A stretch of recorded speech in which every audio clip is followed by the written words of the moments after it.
right, so we've taken a look at some of the reasons why you may want to start building a video series, as well as how goals can influence how you actually go about building your video series strategy.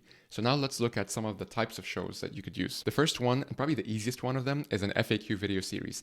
Basically taking all of the questions that your prospects and customers have and building a show around that. And these are questions not about your product or service, but rather questions about the problem or challenge that they are going through. Your goal here is to create educational content that helps build trust with your existing as well as your future audience. The next type of show, and probably the one that we're going to be talking about the most in this course, is podcasts. Podcasts are incredible because they allow you to build thought leadership in collaboration with other guests that you would bring onto your show. And so this way you're actually multiplying your reach as well. So I'm going to talk a lot more about podcasts through the rest of the course. So we'll leave it at that for now. There are also some slightly more advanced types of shows that you can consider if you are feeling particularly creative. One of them is creating a documentary series. This is basically where you are taking people behind the scenes on a specific question or journey that compelled you to start the series to begin with.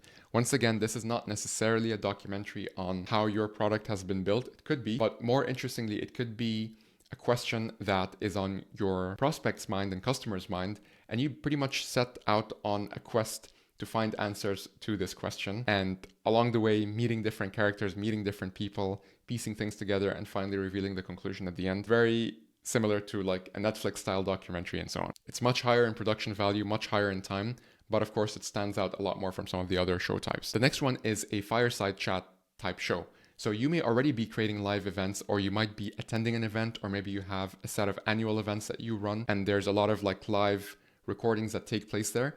You could creatively take these and create a series out of them. Just make sure that you have enough to keep going for the rest of the year. If you feel like you don't have enough, you could totally mix and match fireside chat with an FAQ series or fireside chat with a podcast series and so on. Last but not least would be workshop series or like a webinar series. This is something that's purely educational out the gate, and it's something that you might do at a regular cadence where every single time you're touching on a specific topic and you're basically teaching or assuming the role of a teacher, where you are sharing practical tips with your audience. And there could be a live audience or there could not be. This is up to you, but that's the final format of a show. Now, keep in mind, these are just 5 general kind of like archetypes of shows.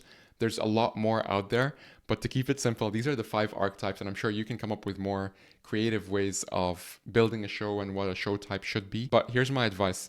If you are starting from absolute scratch, definitely start with an FAQ video series. The reason for that is that you don't need an audience, you don't need guests. All you need is yourself, a camera and a mic, and prior knowledge on what your prospects and customers are curious about. You can then take some of the insights of that FAQ series and use it to feed your podcast strategy, where now you're creating a podcast about topics that you know for a fact matter to your audience, and you're getting guests to collaborate with you on that.